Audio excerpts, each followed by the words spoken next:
Hello बच्चों, let's see the question. Consider the figure. ये figure आपको दिख रहा है यहाँ पे, ठीक है। Resistor, inductor and capacitor are in series, therefore option A the AC current in each element is same at any time. Option B amplitude and phase are same in each element. Option C both A and B. Option D neither A nor B. तो let's see the key concept of this question.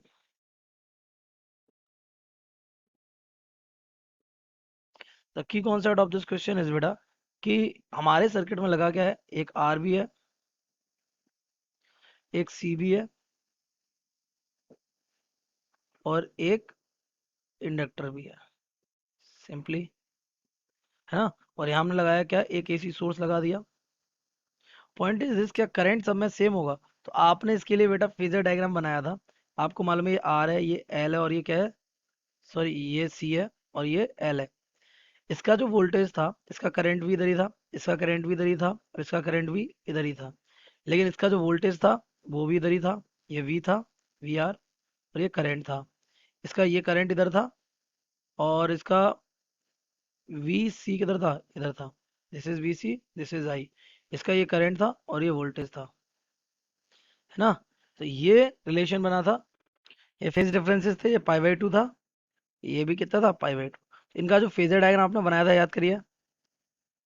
ये x axis थी, ये Y axis थी। यहाँ हमारा चल रहा था कौन सा, वी आर। यहाँ चल रहा था हमारा करंट आई। और वीएल के लिए भी करंट यही था, है ना। This was VL. और वीसी के लिए भी करंट यही था।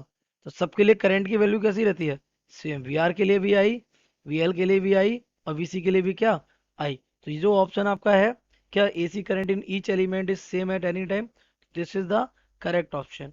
और जो बोल रहा है amplitude and phase are same in each element, है ना। तो फेज आप देख लीजिए, सारे एलिमेंट में फेज सेम नहीं है। यहाँ फेज कितना है, जीरो। यहाँ पाई बाई टू है, यहाँ भी कितना, पाई बाई टू। यहाँ लीड कर रहा है, लैग कर रहा है, तो ये हो जाएगा रॉन्ग। तो हमारा करेक्ट ऑप्शन हो जाएगा ए। The correct option